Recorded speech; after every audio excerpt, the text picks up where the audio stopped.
Okay. Well, welcome to week one of the Alight. Is that how you pronounce it, Erin? In my Alight. head, it's Alight. Light. Alight. Okay. Yeah. Well, I am the queen of messing up any word that I'm just, that. But Alight. Okay, so welcome to the Alight so long. We're just gonna jump right in and start with introductions. I'm Taylor with Toad and So and the owner of Toad Circle. Um, I don't know, I guess I can do a little bit of introduction if you're new here. Um, I live in Seattle, Washington with my husband and two dogs. I like to read a lot. I like to quilt. I like to hike and enjoy the outside. It's been a beautiful spring here, so I feel a little spoiled. And yeah, we have a van that we like to camp out of sometimes. I like to read a lot, so my favorite genre, I mean, I like all genres to be honest, but I like historical fiction, I like fantasy, I like romantasy, and um, I guess lit fiction, if I had to pick another one. So, and I like mystery and thriller. Yeah, again, I like all of them. And yeah, so this is my assistant, Olivia. She is the one that you probably see a lot in Discord when you email us. She's most likely the one responding to you. So I'll let her take it from here. Hello, my name is Olivia. I am currently in Colorado Springs. I have a dog, Apollo, who made an appearance just a second ago, and two cats. Um, I'm mostly an inside person, so I'm usually sitting at my computer playing video games or reading. I like to read thriller, horror, dark stuff that probably you would never hear recommendations for. And I like to listen to a lot of music. I kind of listen to a little bit of everything. And yeah, kind of a nerd. That's pretty much it though. Okay, and then our guest designer is Erin with Miha Handmade. So go ahead and introduce yourself. Hi, everybody. I am ridiculously excited to join you for a couple weeks for the Mystery So Along. This is like my first, I've taken a couple like online classes, but this is, I've been in those as a student. So this is the first time I've been in kind of a Zoom sewing circle where I have a little bit more to share with you all than just participation and a good attitude. I'm very excited about it. I am actually just up the road from Olivia in Denver, in Colorado, and I am indoorsy in the winter and slightly less indoorsy in the summer. It gets really hot here. So it's you gotta if you're gonna be outdoorsy, you gotta be prepared to be pretty warm or pretty cold on the Front Range here. I prefer science fiction and fantasy reads, so I'm currently working my way through every Brandon Sanderson book, if anybody is a big fan of his. Impressive. Um, yeah. Um, and this is probably my biggest character flaw is like I don't really like music is kind of meh in my life. I actively avoid concerts. I don't really like live music. The crowds and the logistics are just too much. Not too much. I am oddly with you with the music. I mean, I'm like tone deaf. I can't keep a beat. I can't dance. No. I get it, but I don't get it like other people get it. So I'm not competing with you all for tickets to your favorite shows is the best way that I can frame it. And I'm definitely the Yeah, person sitting there on the countdown for whoever I'm trying to see to get a no. ticket as soon as the thing comes up.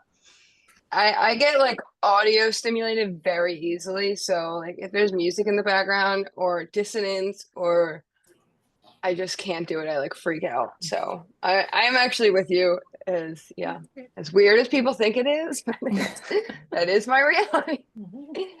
Okay, cool. Can does anyone want to raise their hand if they're new here? This is their first Toad Circle so long. You can raise your hand like I think there's a raise your hand button if you don't have your camera on. I don't know. Cool. We got a couple, 3, 4, 5, 6. Okay, we got a bunch.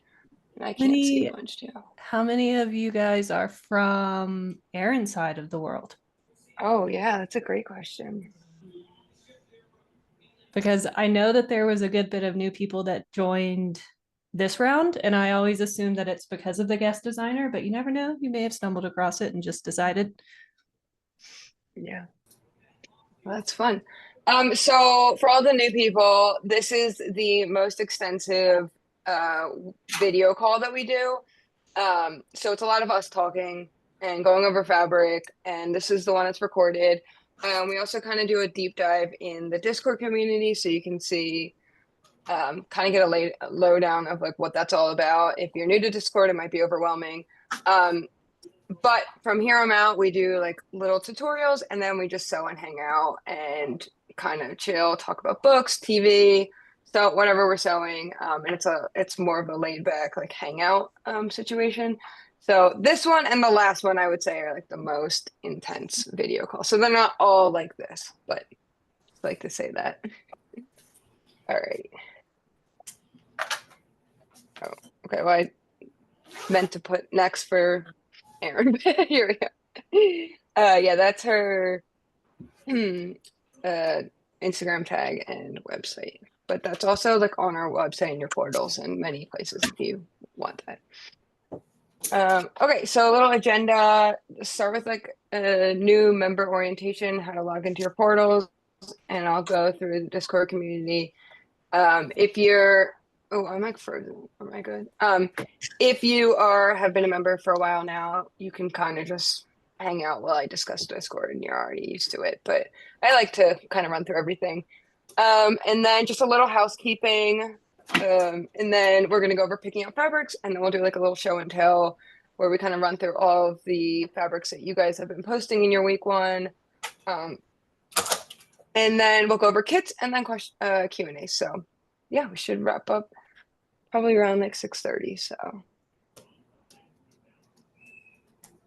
okay, if you are here, you probably have access to your portals by now, hopefully. They can be accessed through the main Toad Circle on my website, toadandsew.com. Whatever like tier you have, then just click on that, and you just have to be logged in. You have to have an account to access your portal. But this is where you can find like our discounts and partners. Obviously, you can join the Discord community, and then you'll be able to see like the weekly downloads, etc. It also has for Toadster members like the last 4 so long patterns. So make sure you take advantage of that and download those. A bunch of other downloadables and fun things. Basically, if you're ever wondering where to find something, it's probably in your portal. And if it's not in there, it's because we forgot, but most of the time it's in there. So that should be your first like go-to to find any information at all. Also for the pattern updates, it's the same link throughout the entire pattern. So each week we just update this link. So you don't technically need to go to your portal every week. You can just click on this link. It should be an active link in your downloads folder, and it will automatically have that next week's. So it just builds off each other. So week 1 will have, pages 1 through 5 or whatever, and then it'll have pages 1 through 7 for week 2, etc. So that's how you get the pattern. And if it's not showing the updated week, it's because we didn't do it yet. We're running on Pacific time over here. Well, I am. So I'm already not an early morning person, so I'm probably later than everyone else. Or you need to refresh your browser, clear caches and cookies, or try in a different browser because sometimes it doesn't automatically update. So try that first. Okay. Hey, Rachel, I think your last name's pronounced her because there's a few Rachels in here. Your mic isn't muted. Just wanted to let you know. Okay, go ahead. Cool. Okay, so now I'm gonna jump into Discord. And I'm gonna stop sharing my screen just in case I'm on the Toadster tier, even though I double checked like 5 times, but I'm gonna double check anyways because that makes me anxious. Okay. Yeah, we don't need to, in a presentation, spoil it all. Week 1. No. I am like afraid to open my mouth at all. Yeah. Before I send any message, I always like double check which channel I'm in Discord. And I'm like, please don't be the one to ruin it. All right, we're good here. Okay, it says, okay. Okay, I think I'm good. Cool. Yeah, you're good. Okay, great. Okay, so when you join, you'll be thrown into this welcome new members. You can mute that, but it's only really going the first week, so you can just ignore that, and then it'll be quiet for the rest of the time. But so I can just jump through. Discord is basically like a chat channel. It's mostly used for gaming, actually. So we've kind of morphed this gamer chat room into a quilting book club, but it works and it's fun. It's a great way to just, chat with everyone. So I'm just gonna run through everything. We'll start with the server guide. This has like a few things in there. It's kind of hard to add resources to this, but it has important channels and then like how to change your name. So if you haven't already changed your name, you probably have, but it explains how to do that.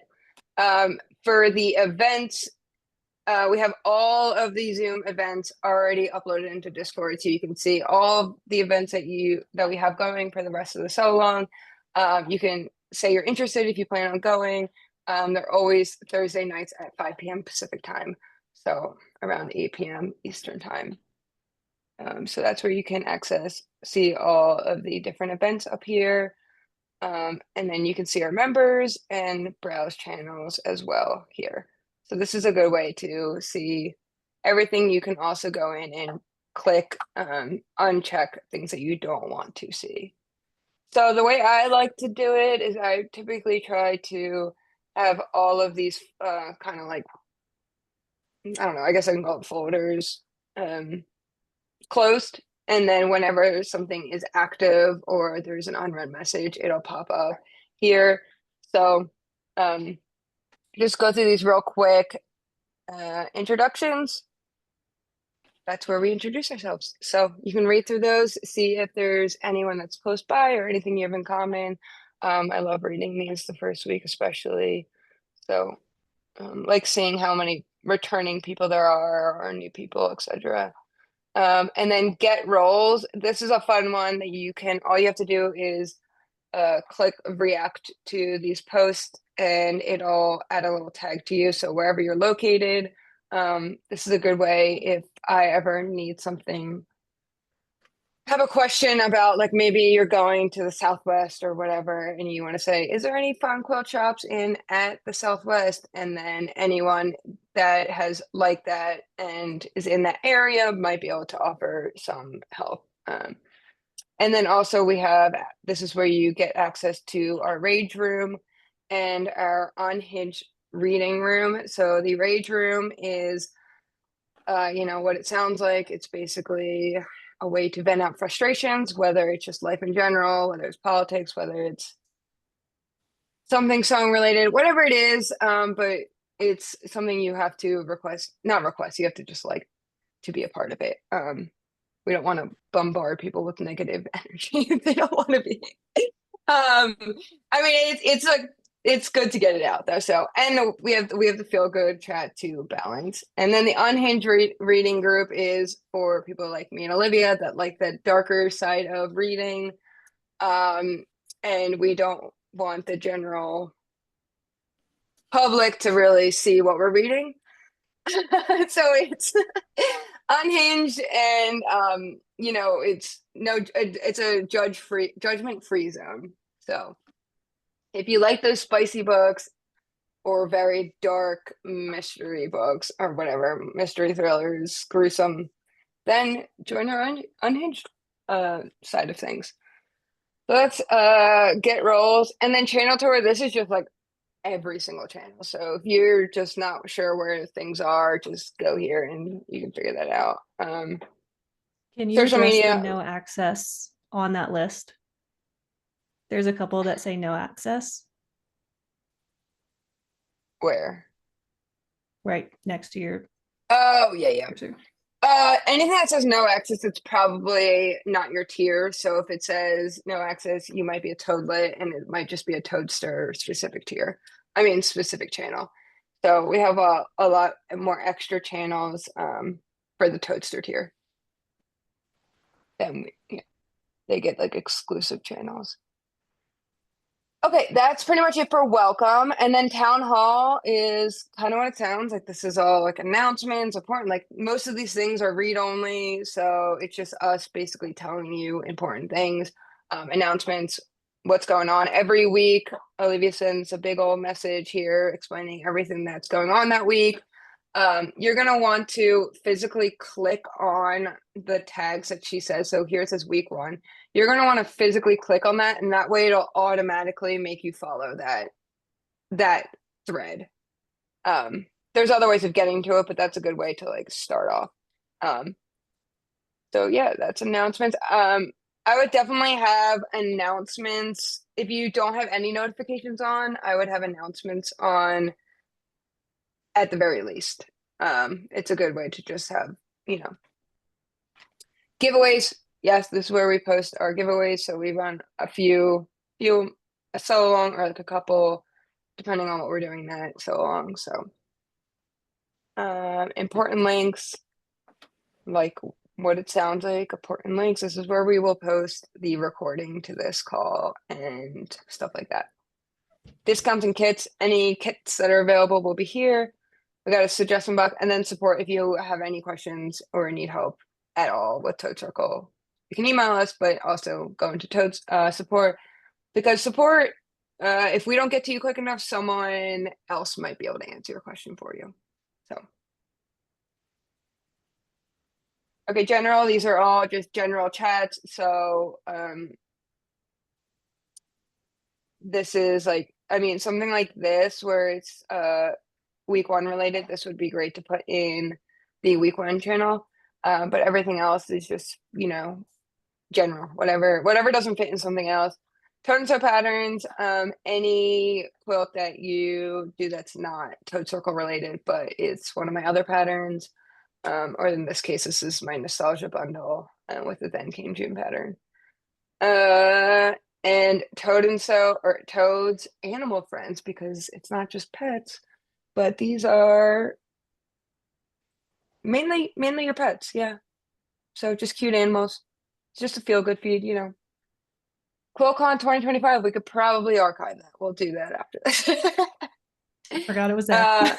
Yeah. Pickle Support is a channel we created, I don't know, maybe the second so long. Everyone was really into the Kona color pickle.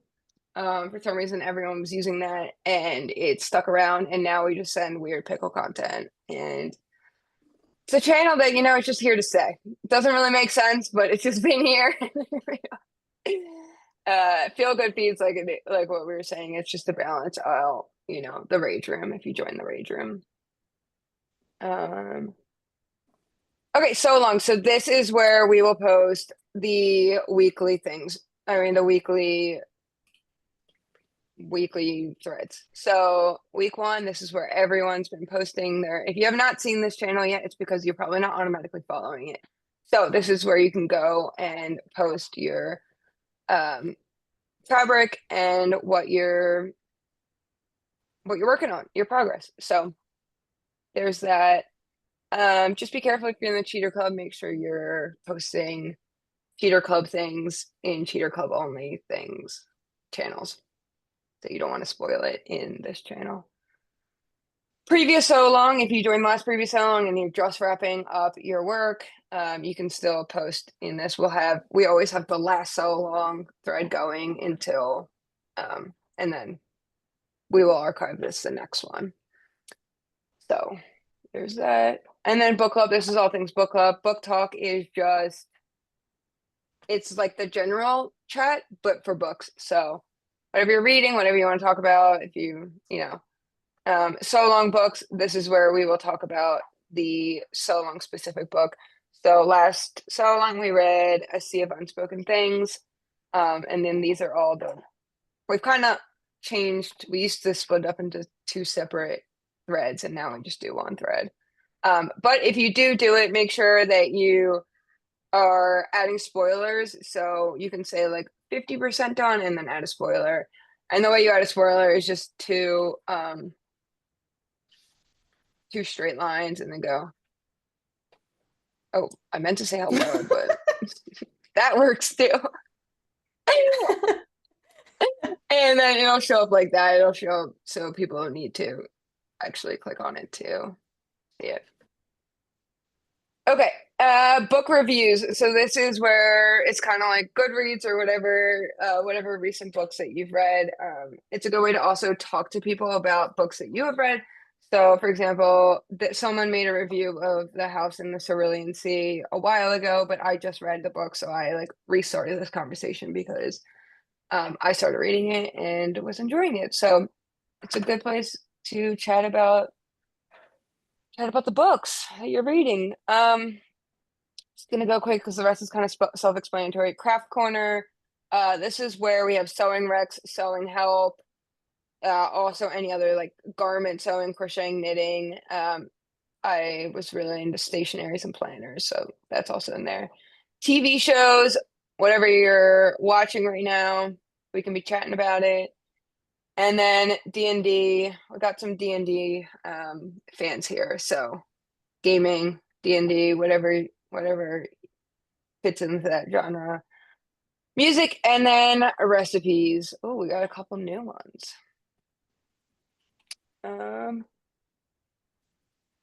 That's pretty much the gist of it. Does anyone have any Discord questions? Oh, if you want to like mute any channel, you can mute any channel if you don't want notifications for it. You can also change your notifications so that you're only getting notified when you're at mentioned or like specific channels.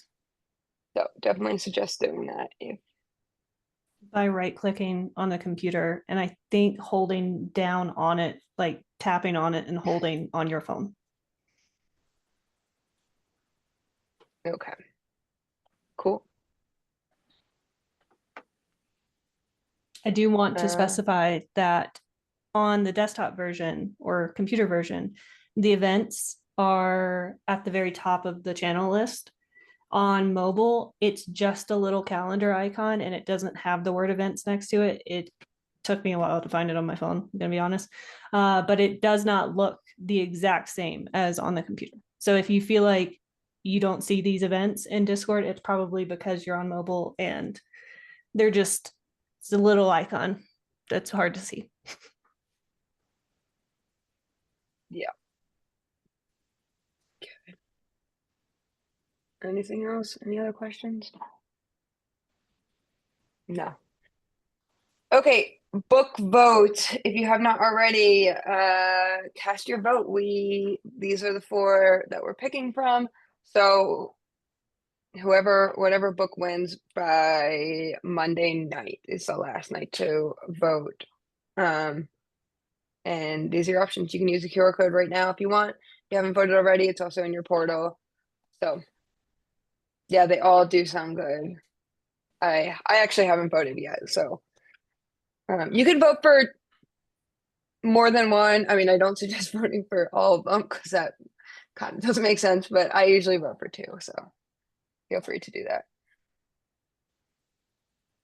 Okay, we got Toad Circle friends. So if you want to add yourself to the map, you don't put in your actual address, just put in your city and your name and whatever information you want. If you want people to contact you, you can put in like your Discord handle, or you can put like your Instagram or whatever if you want local people to, find you. So, and if you're having trouble with this, it's terrible for the phone, so try on your desktop. But if you still are not having trouble, you can message us and we'll add you, like add whatever city you're in your name. You can also add in your local quilt shops that you like, anything like that. So we have a specific like Toad Circle of Friends, which is like long arming, shops, anything like that. So if you're traveling anywhere and you wanna see if anyone has posted any local shops, it's a good way to do that. Okay, Cheater Club. If you are a Toadster tier and you want to join the Cheater Club, go to the Cheater or the Toadster general chat, and there'll be directions on how to do that. All you have to do is react with the correct emoji on that post, and you'll join. Okay.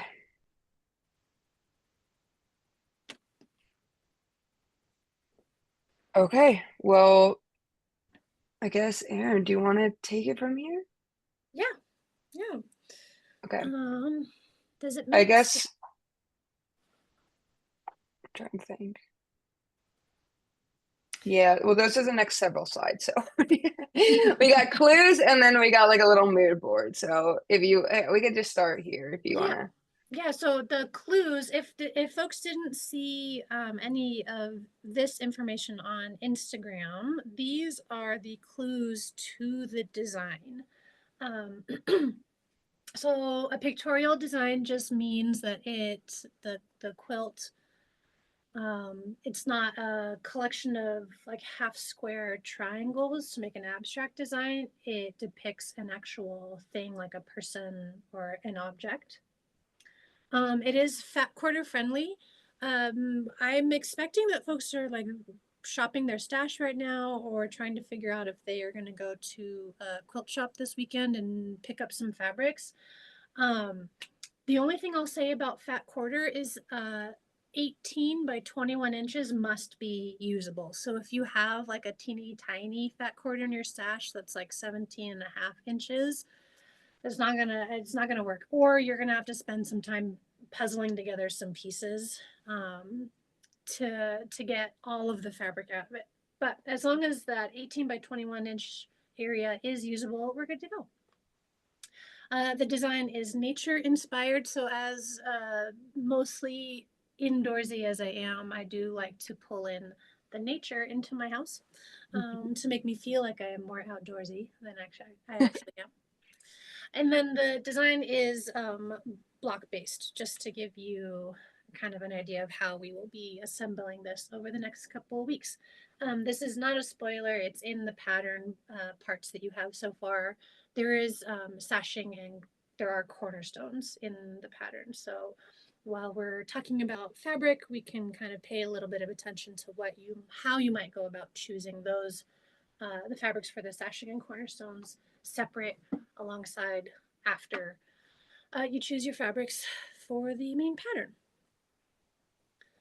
The next bit can be some inspiration for you while you are preparing your fabric pulls and getting your head in line for this mystery so along. I tend to gravitate towards colors and designs. I think I've said before that colors that like make you a little thirsty, like they're kind of chalky, they're kind of dusty. And I think that this mood board reflects a little bit of that aesthetic and definitely the cover quilt that I ended up putting together. You can maybe see where we get a lot of colors, so that there's 15 fabrics in the pattern. So you can maybe start to see where we're getting a lot of color inspiration from. And then there is an option to simplify the number of fabrics you use. And so we can get some nature inspiration from that. Yeah, and the the little abstract, mock-ups that we're working on are in pre-quilt, so you can access them here. Are they in the important links channel? No, they're in everyone's portal. Okay, they're in everyone's portal. So you can access them here. So as we're They're going also through in the this, pattern, by the way. So you don't need to they're go also in the in. pattern. Yeah, there's links for the things from your pattern as well. Okay, yes, thank you. I did know that. So yeah, as we're kind of going through this, if you want to make your own or you are inspired by these, that's how you can create these. Okay. So one of the ways you can create these mock-ups, we have them in pre-quilt, but if you want to upload your own fabrics into it, then you can use Canva, and that's how you can, make your own mock-ups. You can change the colors however you want to do that. Here's directions on how to do that. And I'm not going to run through this because you have access to this, but it's very intuitive. If you have any questions, it's basically just clicking on a color and changing it. And then if you want to upload prints, so you can take screenshots or download your fabrics and upload them into Canva, and then you can just drag and drop over top of the like abstract model that we have here. So, okay, let's start here. Yeah. So one Can of I the pause you for a second? Yeah. Taylor, can you go back and explain what an abstract mock-up is? Oh, okay, yes. So obviously it's a mystery so long, so we cannot offer coloring charts. So we try to make these like abstract or, at a glance way to pick out colors without having seen the pattern. So the way we do this is we try to get it so whatever color is touching each other in this mock-up, it will be touching in the quilt as well. This one's a little bit tricky just because of the way that it's laid out. So technically, every single one of these colors could be touching at some point or touching one of the sashing or the cornerstones. So that's kind of how you do it. And it's also by, it's also by like value and composition. So visual composition. Yeah. Thank you. That's the word I was looking for, visual representation. So if because all of these are equal rectangles here, it's just meaning that there will be equal representation of that color of all these colors throughout the entire quilt. So if this color was like huge and taking up this amount of space, then that would mean it would be the most seen color in the quilt, but these are all the same. So equal representation. And then the sashing just shows like, obviously it's like sashing. So you can kind of gauge what that would be like. Yeah, so any questions about that? This one's kind of straightforward compared to some of the other abstract mock-ups that we have going.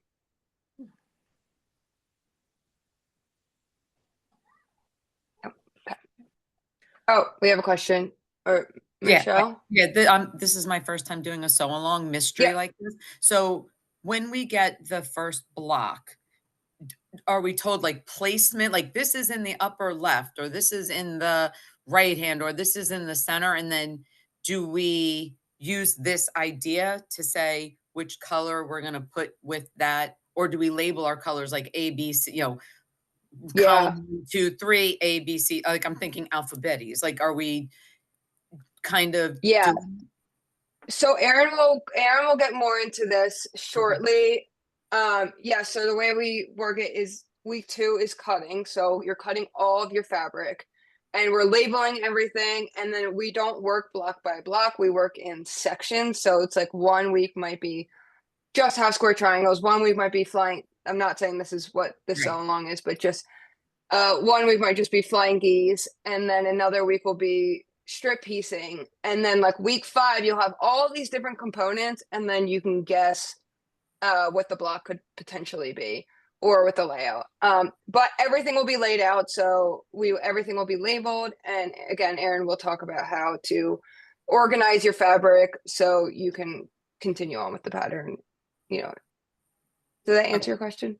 Yeah, and I was waiting to see more of it to decide on sashing because I was getting kind of confused by the color. Like some of them had like lime green and others have like this brown. And I was like, if I don't know what I'm looking at, it's hard for me to pick what I would want. Like, what am I looking at highlighting? Maybe they're because I'm doing some, like I picked 3 prints and the rest are solids, which is, this is totally out of my comfort zone. Like I'm normally a Riley Blake, Lori Holt, like, you know, like what I would call traditional pretty kind of. So this is like totally different for me. So I'm trying to understand conceptually, like what it would look like. So is it okay to wait further down the line before I pick a set, like a border, or do I So we'll also talk about that in a bit. It's okay to wait on sashing. It's okay to wait on cornerstones for sure. If you want to wait on those 2 fabrics until like week 5, 6, or 7, then that is okay. It's definitely recommended if you're unsure. So yeah, we'll touch base on that in a bit. So okay, thanks. Yeah. Okay. So I would just second everything Taylor said. I think don't worry about if cornerstones and sashing is stressing you out, don't worry about them right now. They're not required as we move section through section through the pattern. So it was just it was an interesting pattern writing challenge to write a pattern, because normally when you have a block based quilt pattern, the directions might just walk you through making one block and then say, you know, repeat with the rest of your fabrics if it's kind of a straightforward quilt pattern. And in a mystery sew along, we can't do that because you're not going to spend, oh my gosh, I'm not actually the thumbs up bubble. We're not actually working through this block by block, so you know which fabric to put where. But in week 3, we'll spend a ton of time talking about how to organize your fabrics into little piles. So that way, when you are doing this section, you know that you're using these pieces from this kind of group. So we'll get a lot more, we'll get so much more detail on how to use which fabrics where and when and with what later down the road. But to give you confidence in week 1, picking out your fabric, we've got a couple like exercises that you can walk through, and it's all in the pattern. It's all up here on screen for you to see. But the general idea is we want to start by, I'm talking about the like big multicolor version. The 3-color simplified version, we'll get to it a little bit. But the big multicolor version, we say start with 5 harmonious colors. What does that mean? You can go into color theory and figure out what kind of color harmony you like and are interested in, or you can just pick 5 fabrics that you like to look at together. I'm going to tilt my screen down a little bit and you can maybe reference some of this and your screen at the same time. But like, for example, I've got 5 fabric swatches here that I said, you know what, I kind of like these 5 fabrics. And let me bring them closer into the screen so you can see them of like, maybe I like these. So I'm going to take these 5 color chips and move on to step 2, which is now we need 3 values of each of these 5 colors. So this purple one, we need a lighter value and a darker value. This green, same thing, a lighter value and a darker value. And that's going to get us to kind of our 15 fabrics here. Let me move some of these out of the way so I can show you how I go about figuring this out. So this bottom row of my fabric swatches would be my like dark values that I've picked out for my colors. This top row would be the light values that I've picked out. And then this middle row, obviously the middle values. And then we can think about this as kind of aligning with the information on the screen. I have it oriented differently. I have it 5 across, and the information on your screen is 5 down. So that might be a little confusing. But here, this is one color family, my like brown to cream. Another color family would be a dark gray to a light gray. My purples going from a dark purple to a light purple, and so on and so forth. So if you have color like fabric swatches in your stash, this is a really fun exercise. I do this for all of my quilts, and how I start to pick out fabric choices for my cover quilts.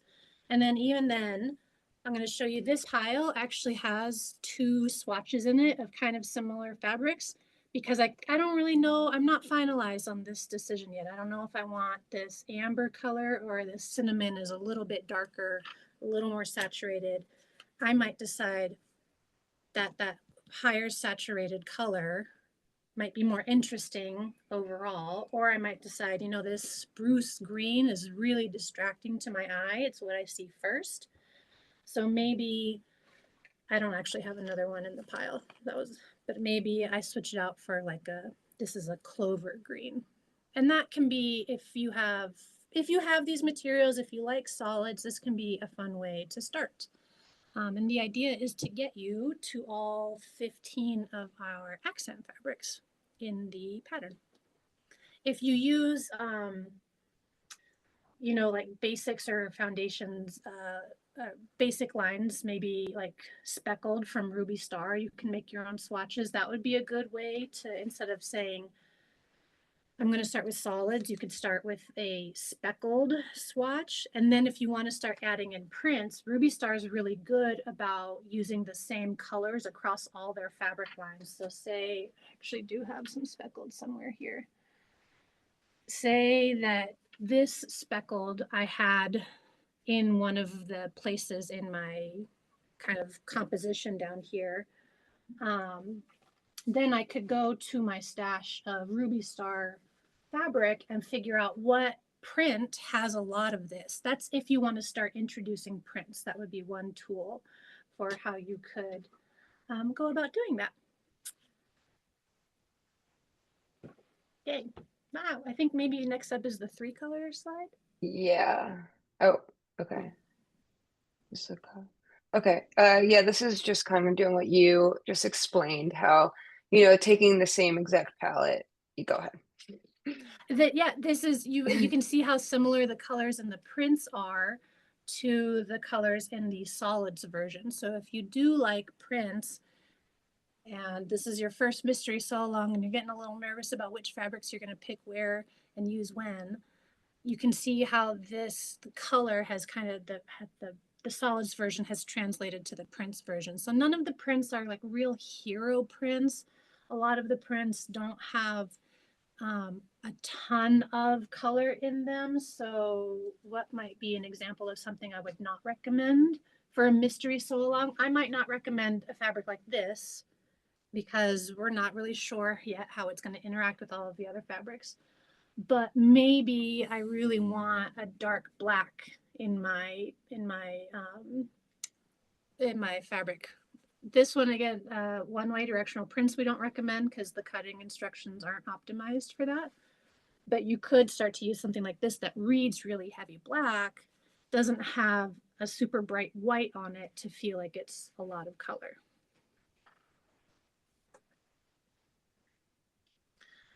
Limited color. Yeah. This was a suggestion from Taylor, actually. I think she's got a bunch of really amazing insight, having done several of these now, of how to help you all feel really comfortable and confident in choosing your colors. So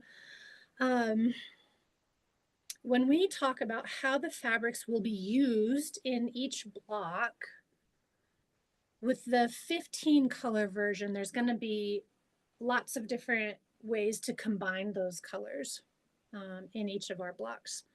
In the limited color palette, each block will only have these 3 colors and they'll be used in different places in the block. But this way, if 15 fabrics feels overwhelming to you, let's start with 3 fabrics, and then a lot of those decisions are negated for you. And then you follow the same logic of you want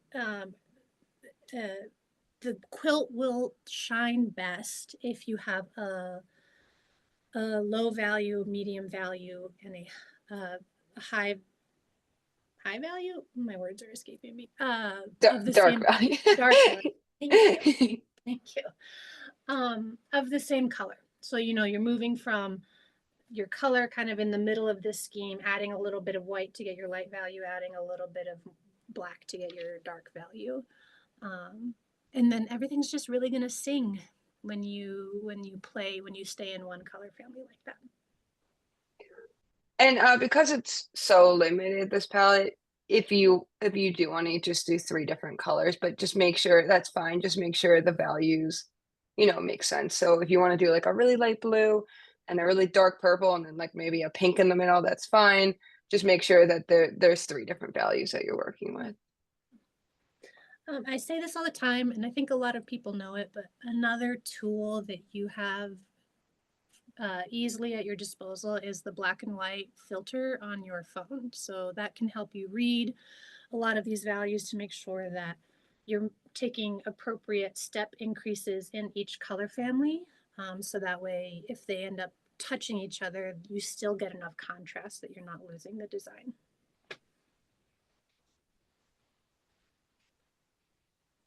Similarly, you can see how we've dropped prints into this version. The colors still read strong. The value increments still read really strongly. But you get that little fun extra punch of your prints. Directional prints. There's no rules. If you really love your directional print, use it. It's just probably, actually, it will not run up and down or straight across all the blocks. That's fine. Some people don't care. When we say don't use directional prints, that just means that the cutting directions are not optimized to keep all the prints running in the same direction. But, there are no rules. There are no rules.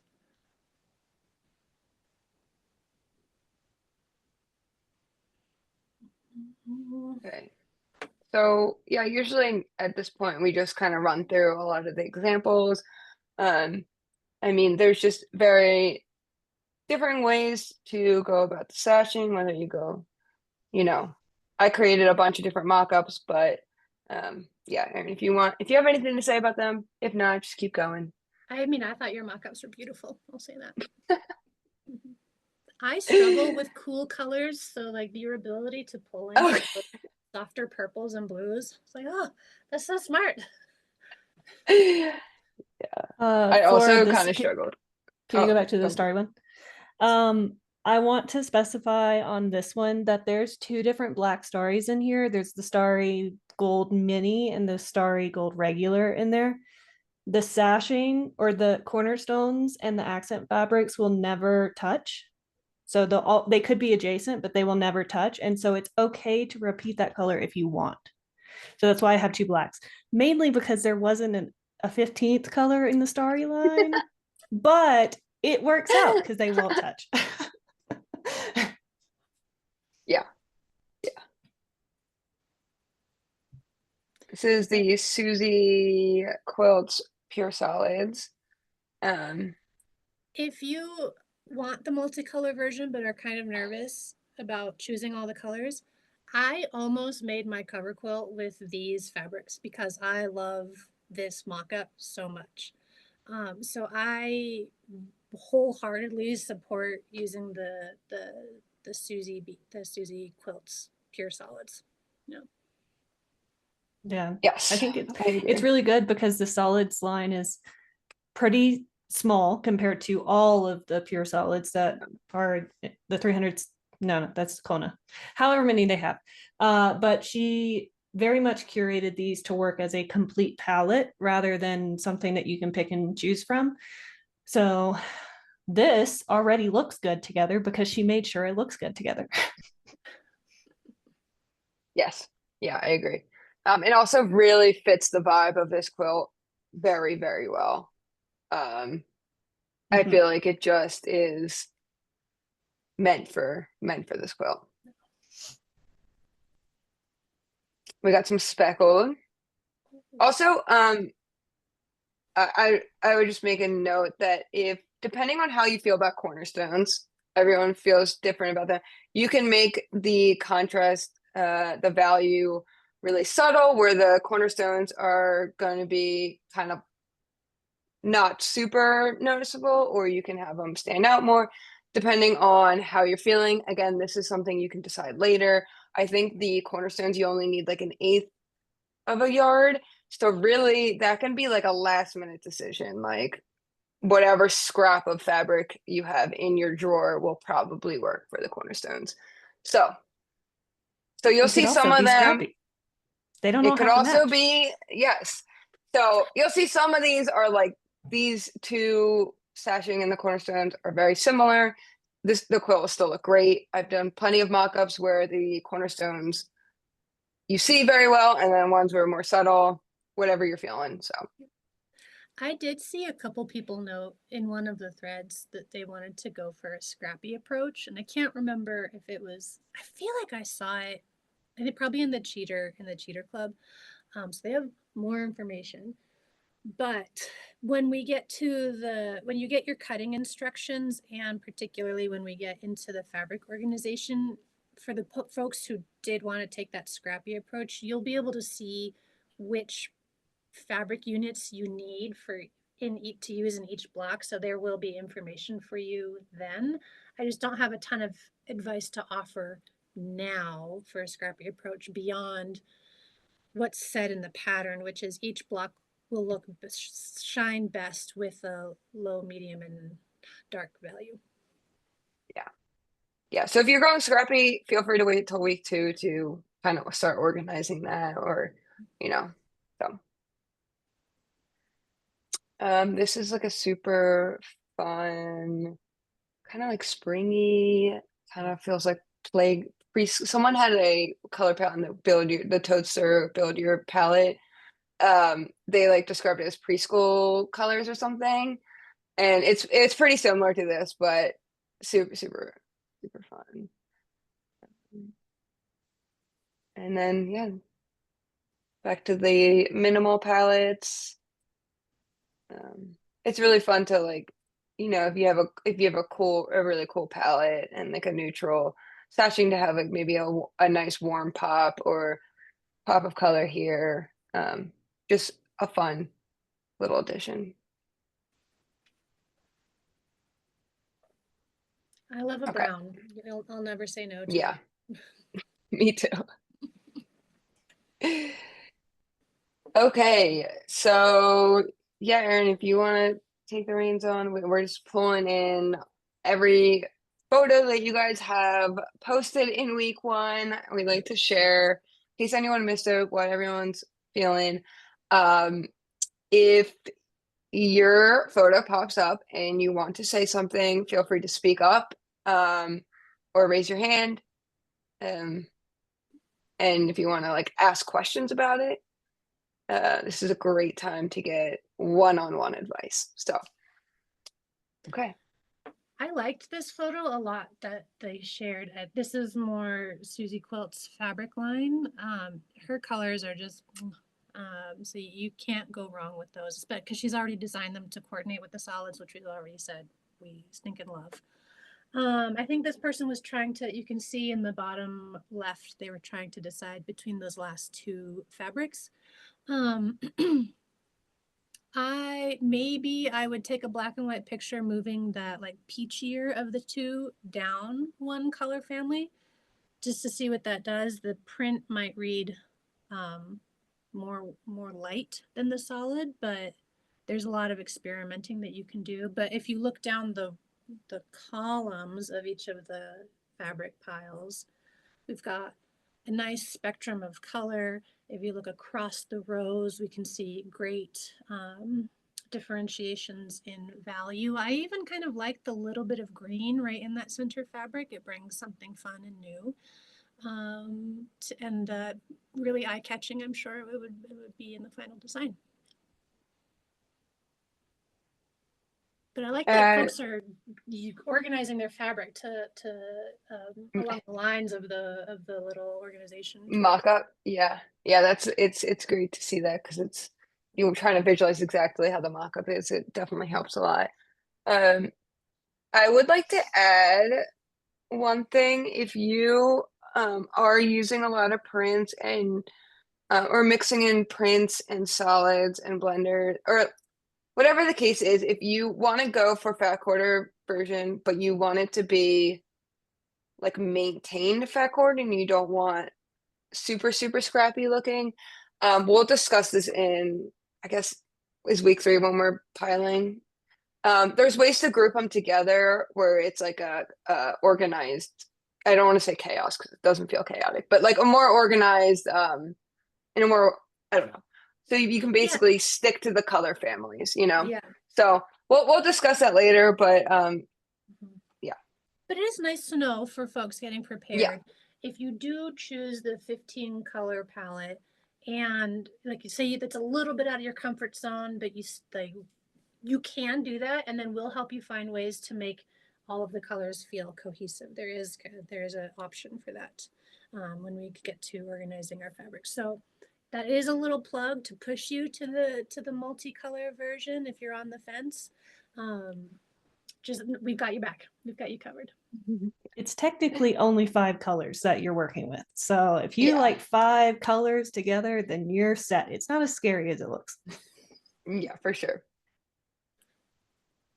Okay. This Love person was this. deciding between, or this person shared 2 different options. My heart's telling me left, but I just And this think is it's a good example where it's not technically a perfect value Yeah. grade, but we can see we've got maybe in this case we're actually talking more about saturation. This is the Yeah. yellow orange is the lower saturated. Our mandarin is the middle saturation color, and then the raspberry, is it rosé or rose? I don't remember. Rose. Oh, Raspberry Rose, yeah. Is the like most saturated value, and that will totally work too. Just you know how you like to use fabrics. If you like everything to really pop out and grab your attention, the playing with saturation is another great way. There's so many ways. Like I feel like we're almost offering too many options, but I want everybody to be able to do that. No, we've been there before. Someone, I know, yeah. Someone in the Treater Club did say, I feel like anything I try looks amazing. So if that gives you like a peace of mind, then that's just a little tidbit from the cheaters.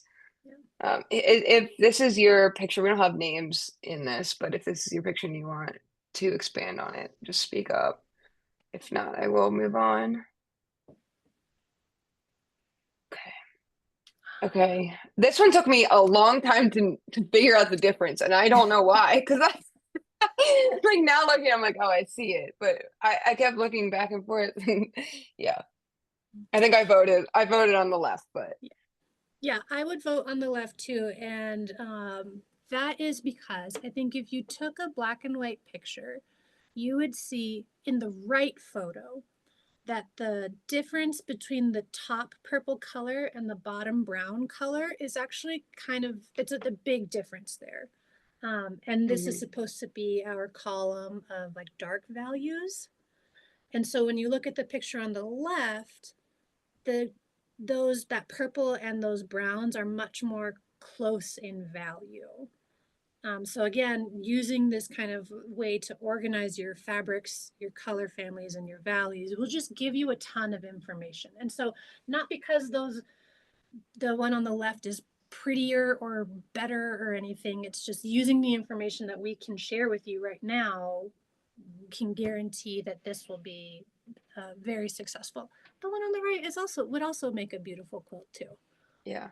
Yeah, and I think so to expand on that, like if you took this photo and put it in black and white mode, this column should almost read as like one color. This should read as like one color, and this should read almost as one color. Not perfect, but generally speaking, that's a great like starting point. If you really like that purple in the top right on the right picture, go for that. You want a quilt where you like the fabrics. I will say that the bottom row here, these 2 tones look too similar.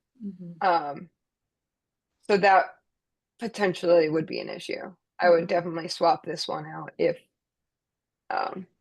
you do go with the right version. Okay.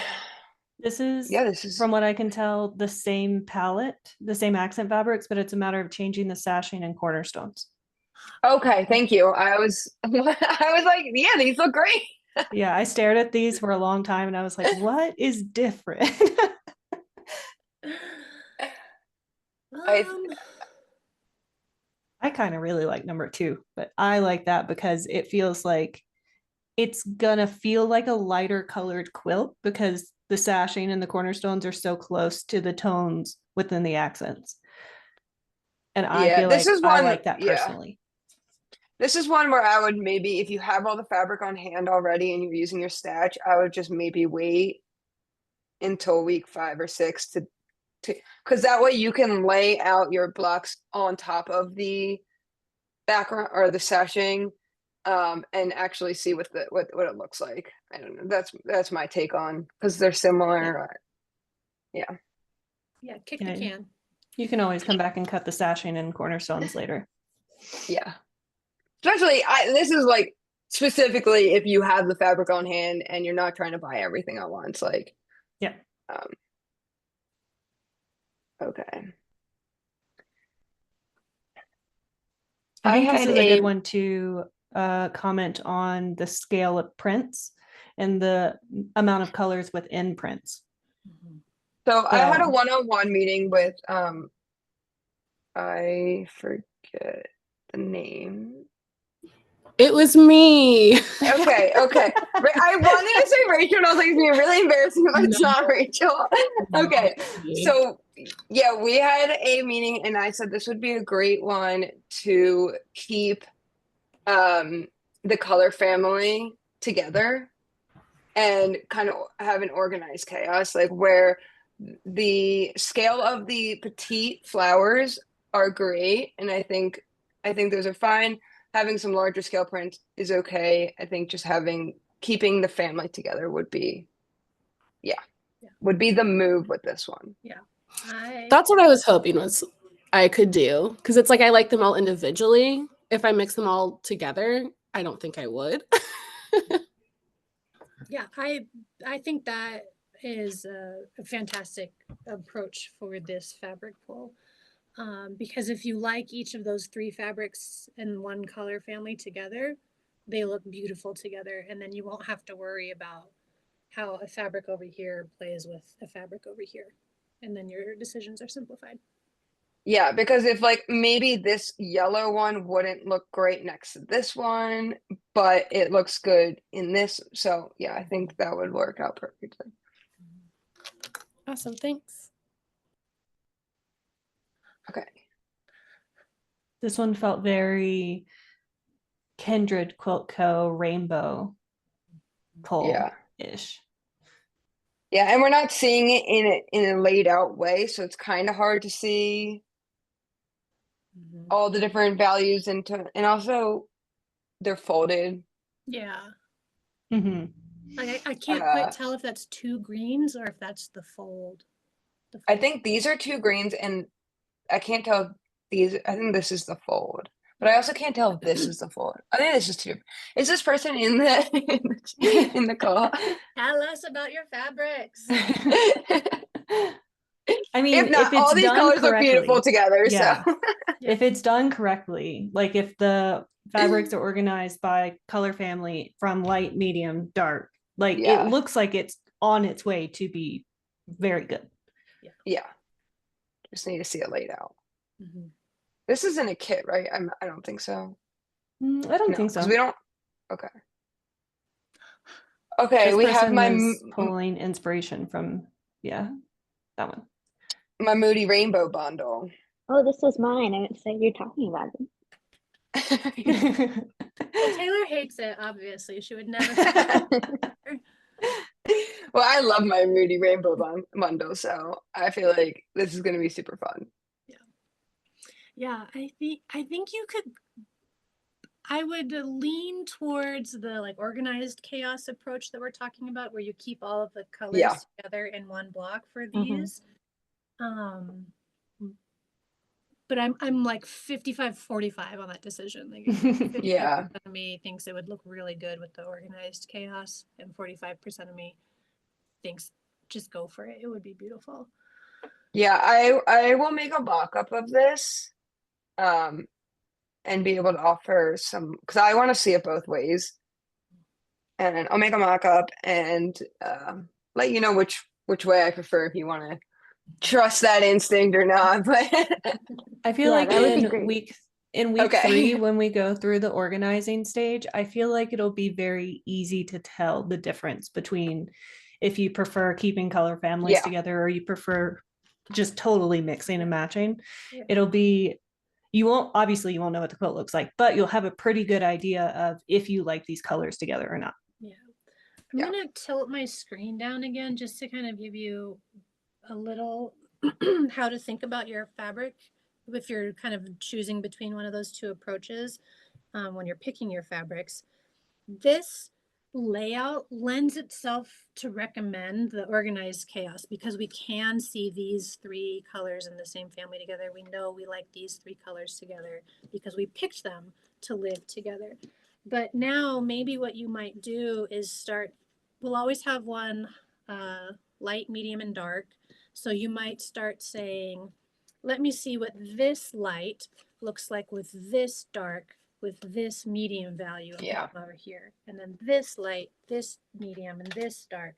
And if that starts to feel like it's not working out well, or you don't like this kind of arrangement, then you know the organized chaos might be for you.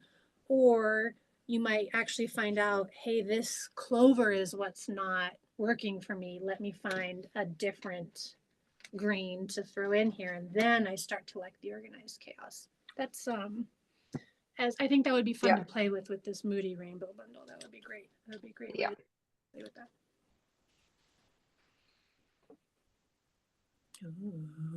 Ooh.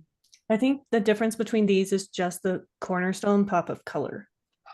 Whatever, I think a lot of people are doing this like lime lemon color. It's the cornerstone, and I'm here for it.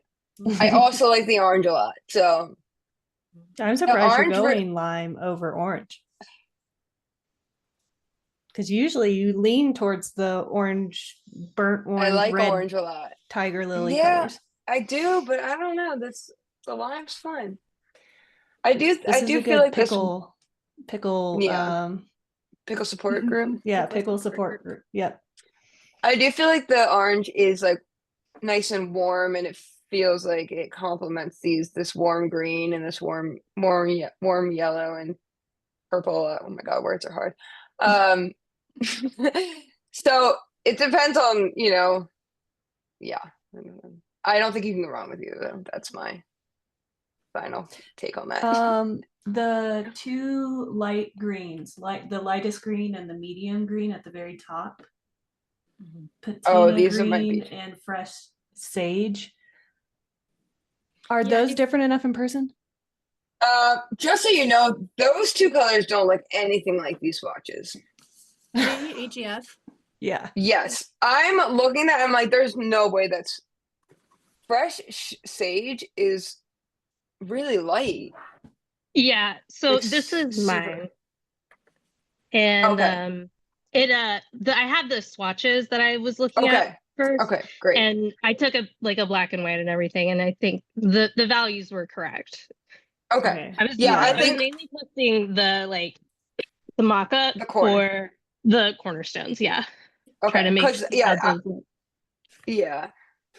How many of us just pulled out our enormous? I don't know where mine is right now, so not me. But fresh sage is really light, right? Yeah. Yeah. And it's it's really way light. cooler. Yeah. It's way cooler than this, right? Yeah. This is Yeah, like 100% wrong. it is. Yeah. It is. Sorry. The colors did not look like how my fabric swatches looked. Yeah. I will say sometimes I disagree with what I see on the screen in terms of like, do I think that is a true color? But what I would pay attention to in this, if this were my color palette, what I've learned is even though I might disagree with what color is represented on screen, I might actually pay attention to how those two light greens interact with each other in the fabric. Not like are the colors true, but is something too similar in them. Because it's patina green and fresh sage, right? Yeah. They do on here look more dissimilar than they do in there. But maybe it's just like how they're reading together in the full color palette that they might not read that differently once everything gets together. Like that's just the thing that I would take away from that weird to my eye. Then I would go to the actual color swatches and say, maybe sprout makes more sense than fresh sage, just so I know I can avoid that. Yeah, I will say that just like generally speaking, the swatches run darker and duller than the real fabric. So if you're like, this feels really dark, you might get it and it might be like 4 shades lighter than you think. So this is why having like physical swatches of whatever your favorite line is it's just a great investment. I definitely don't regret any swatch purchase of any kind because they will be put to use for sure. I have like 4 lines of swatch cards. Yeah. Yeah, I got my Ruby and B here, and these are my favorite. Yeah, so here's another example of some AGF. I love that. Yeah, this is beautiful.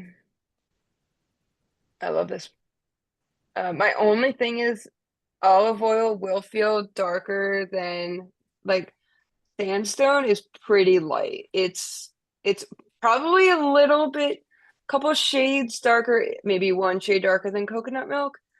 But and pearls also, like these 3 colors might read the same in person. Olive oil might stick out a little bit, but I don't know. Maybe it's a matter of making olive oil the middle color here, and I don't know. But in general, I think this is a beautiful palette and a great starting point. Like again, nothing's gonna break if you use these fabrics as is. Yeah. I guess one thing that we haven't said, like you'll never use a light and a light next to each other. So the fact that besides the sashing, but it'll still be fine. Yeah, so it'll just look like you have a lot maybe of one light color. If you use it throughout, you won't lose 2 lights next to each other. Yeah. So like technically these could all be the same color, hence how we got to the 3 colorway.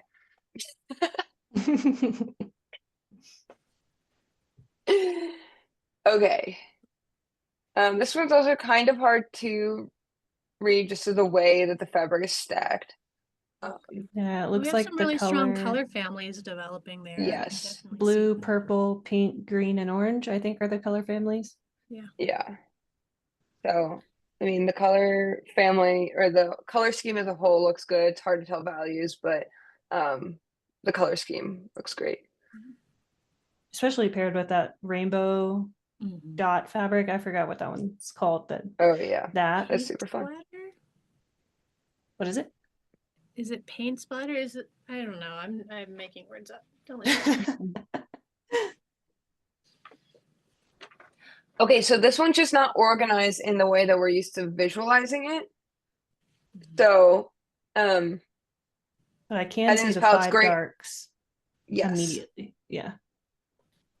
So maybe if you want to just like confirm that these are good, I would just try to lay them out in the way that the mock-up is. Michelle, is this yours? Yeah, this was just laid out the way that I found it on Etsy. Okay.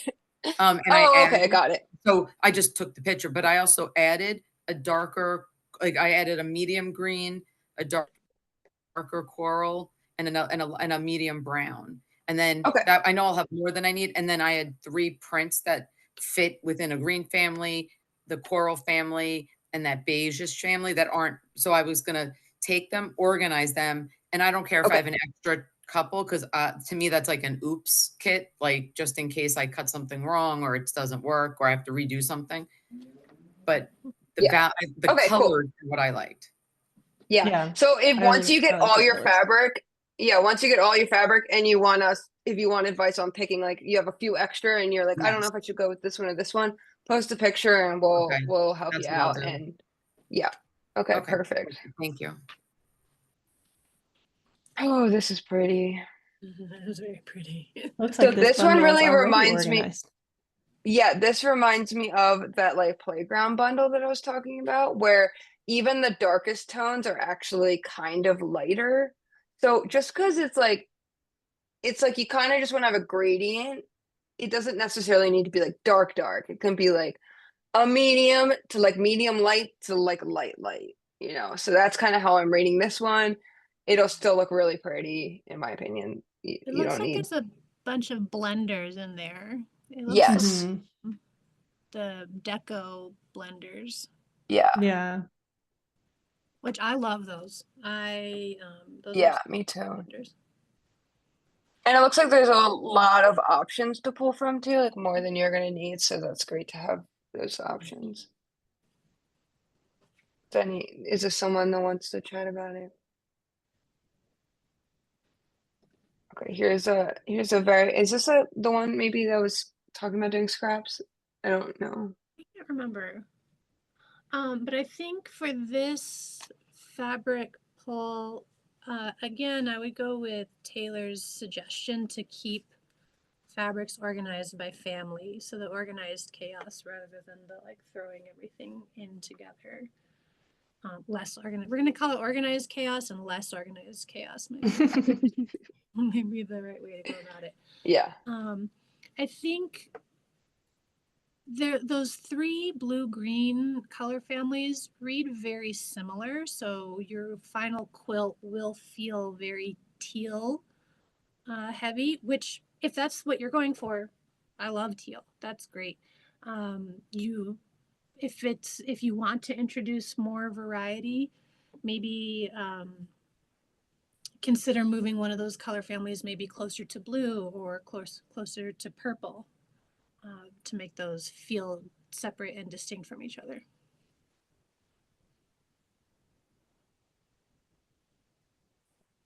And then some of these larger prints, just know that we will be working with somewhat smaller pieces. So if you're cool with things, you know, not trying to protect the scale of the print, it's, you know, just something to consider.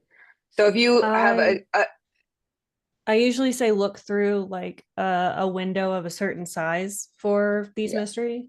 I would say look through the window of like a 3-inch square and see if like move that, kind of like take a ruler and like tape out a 3-inch square on it and move it around your fabric and see if you were to cut that 3-inch square out of that piece of fabric and then this piece of fabric, if you would be okay with that.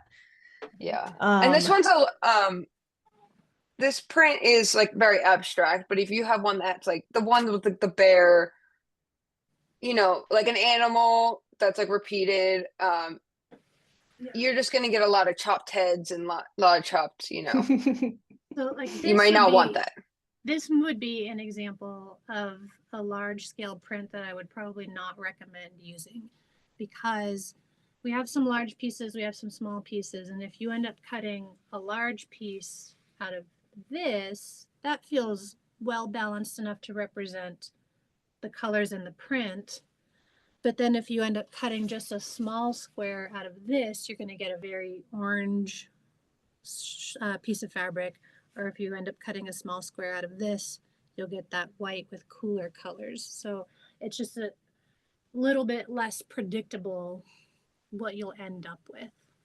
Yeah. And it might look fine, but you might also want to just save that fabric for something that you can actually see the like, you know, get the full effect of the pattern. Like I hate to say like, you know, the full potential of the pattern, basically. You know what I mean? Yeah. So why decapitate a bear when you can keep yes. the bear intact in a different pattern?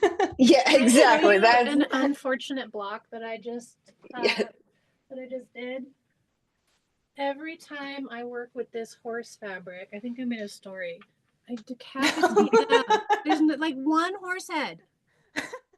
Yeah, don't use those. Don't use them. Don't use that. I I love do that like that brown. fabric, though. I know. Okay, so this looks like advice on the sashing and cornerstone. Yeah, I mean, You could make the decision up front, and those are both going to be beautiful. The darker colors just means the quilt's going to read darker. You might get away with a darker thread for your quilting. The lighter sashing does make that bottom left corner pop out a bit more. That's not a bad thing. It just know that pulls your eye. And when you go to quilt it, you're probably going to want a lighter thread color. simple as that.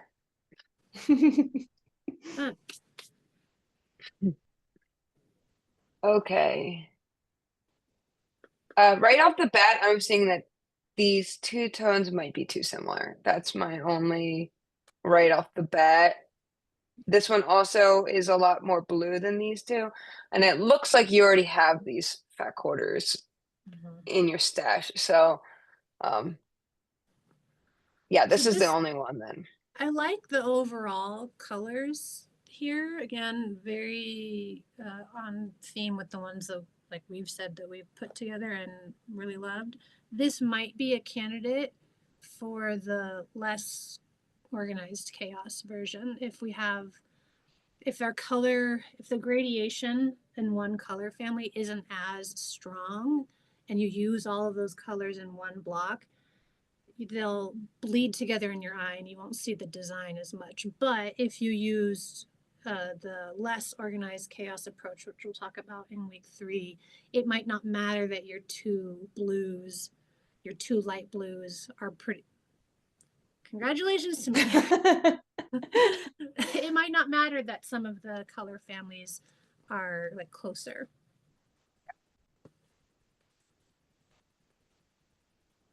Okay.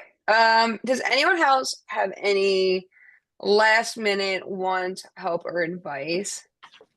You can throw it in the chat real quick. You can just show it on your screen. Whatever, now's the time to speak up. I'll give you like 10 seconds. I'm just kidding. Okay. Okay, well, there's still time to. Before I jump into kits, does anyone have any more questions for Erin or I guess Olivia too, about color, prints, anything? I have a question. Yep. If I have like 2 copper rows, like dark, medium, light, they're different, but like they're both in the copper family. Should I go with another color? Like instead of having 2 of the same family? I don't know if that I'll makes start sense. with, I don't think you're going to break the quilt pattern by having 2 color families with copper in them. Like nothing will be broken. I like those warm rusty colors and I love it when they're really represented in my quilts.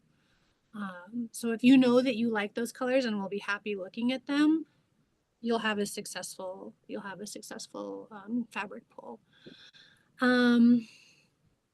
If you go with the organized chaos, where you use one color family all together, you'll have very concentrated spots of copper around the quilt. And if you go with the less organized chaos version, that copper will be dispersed more evenly throughout the quilt top, is the feedback I'll provide. Like none of those options are wrong. I think that if you love the color, all of those options will be successful. But that's how the visual weight of those colors would change depending on those 2 approaches. Okay. I put the picture of just something that I had laid out in the chat. I don't know if it's sent. Oh, In yeah, it hasn't sent the yet. Zoom chat. Okay. Is it the Zoom chat or the week one chat? It's not in Um, week one. I so- just sent it here in the Zoom chat, Okay. but It's still that's sending. okay. Okay. Okay, thank you. You technically could go the 15 color accent route instead of the limited only 3 color route, and all 15 colors could be a shade of blue. You could do 5 light blues, 5 medium blues, 5 dark blues, as long as they all are different, which I don't know if that many blues exist. You technically could do that. What I'm trying to do right now. Yeah. Okay. You technically can do that, and it will be a monochromatic quilt. But if the values are all different, then it will still work perfectly. Okay, great. Oh, the picture is in thank the you. chat, by the way. Oh, great. Ooh. So the middle rows are the 3 rows in the middle are the 15, and then the stuff around is just stuff I was thinking for sashing and binding. Yeah, I don't think you can go wrong with this palette. Yeah, And I think it'll be great. Okay. I will say that, like, if you wanted to replace a color, maybe another turquoisey blue might work well if you were looking to replace a color, but I don't think it needs that. So Yeah. Okay.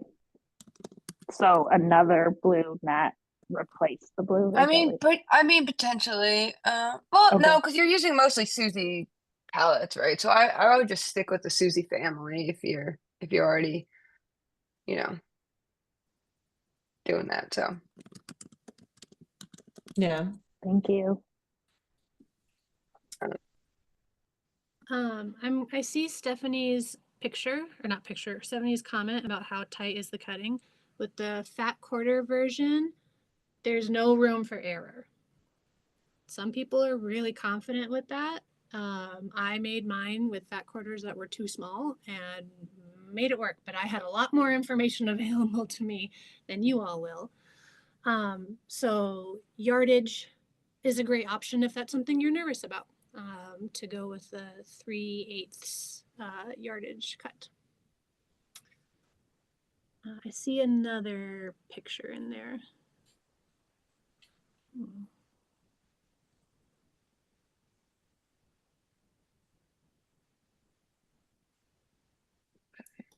That what was that saying? red There's two. orange is going to be a pop of color throughout.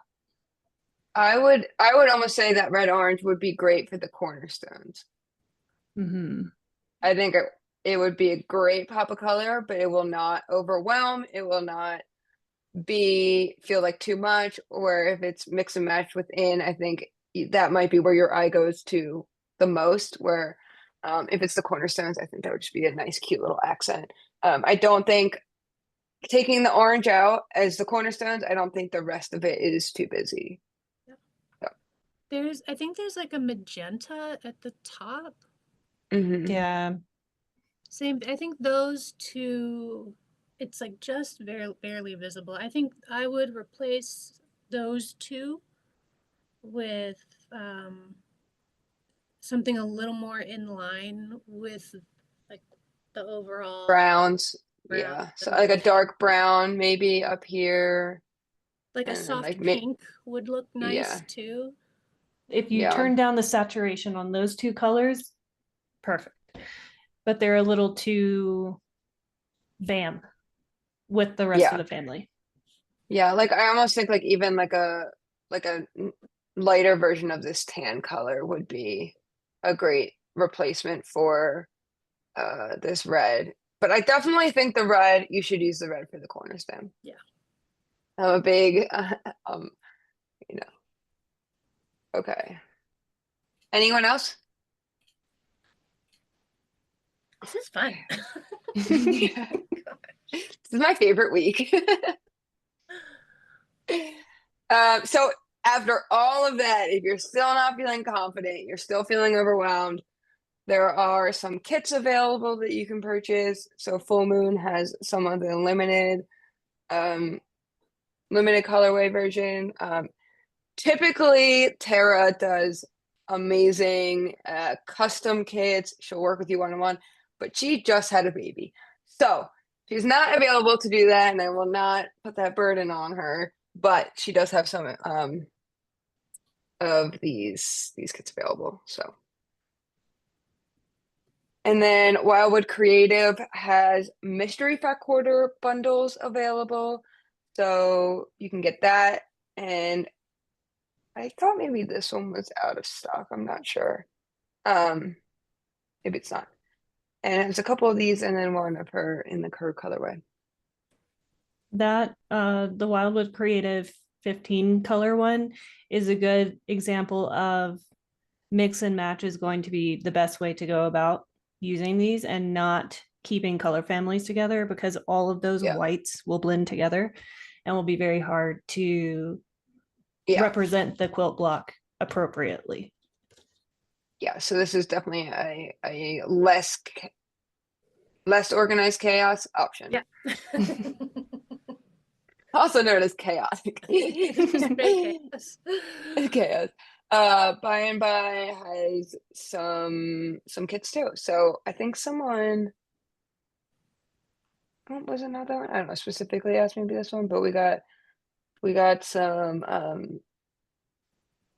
of the Moody Rainbow. Okay. Which look I like think this Susie is colors. just- It does look like Susie colors, but they're not Susie colors, so I'm not 100% sure. I need to mock up that limited palette mod one, because that one looks fantastic. I love those colors. Yeah. Super like vintage 70s vibes. Ooh, that would, and again, for folks, this breaks our rules of light, medium, dark value, but it does have, we're going to call, I guess, the brown our like light saturation, the red would be the medium, and then the black is our super dark saturation from how I'm seeing it on the screen. But yeah, Olivia, when you mock that up, like I am wildly interested in that. Yeah. And also we're sharing mock-ups with them, but they did not watch this video, so they don't know how to mock up like the exact like values and stuff. So we did not tell them exactly how. So they're just they decided it looked good, but they look good because we have seen them. So we know that all the kits look good, whether it's laid out exactly how you're used to seeing it or not. Yeah, they had access to the full mock-up and this abstract Yes. version to make their listings. So they played around with it in the quilt first and then narrowed it down to the abstract view that we're looking at right now. So they weren't going into it blind. You can trust them that they made a good quilt kit. Yeah. Okay. We kind of did questions, but that's pretty much all we have. 5-10 minutes of questions hanging out. And yeah. I know that was a typo, Aaron, not Aaron Miha Handmade, Aaron in chat, but I really, really want to change the Cheater Club to be Chester Club. Chester Club.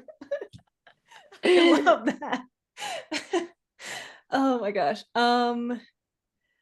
They can. I can. I have shared Full Moons and Wildwood Creatives in the Cheater Club general chat, essentially. By and Bys I just added today, and I will mock those up and I can share them in the Cheater Club general chat as well. You can also, yeah. Also, at any point, you can join the Cheater Club throughout the so long. You don't just have to do it the first week. You do not get the pattern in advance at all. You just get to see it, and that's it. So you just cannot join the Guess the Design Challenge because for obvious reasons. Which we did not go over. We should probably, as this is an orientation, we should probably explain what that is and that it's coming. Yes. So Guess the Design Challenge is typically around week 5, week 6. depending on how the instructions are laid out. But I did kind of go over it. It's basically you have all the components of the block or the quilt.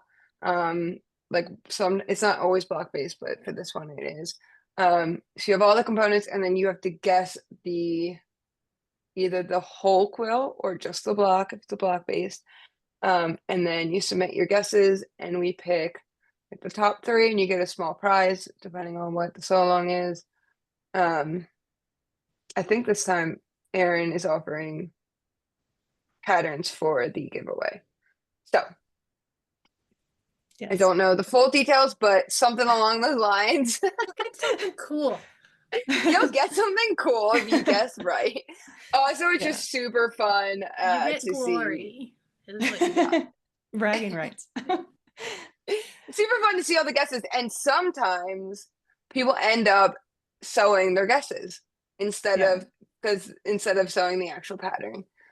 We've had one person who 100% goes off the rails pattern wise and makes Yes. up their own version every single time, and it's always so interesting because you never Yeah. realize how these pieces could come together differently until you're faced with a blind version of it.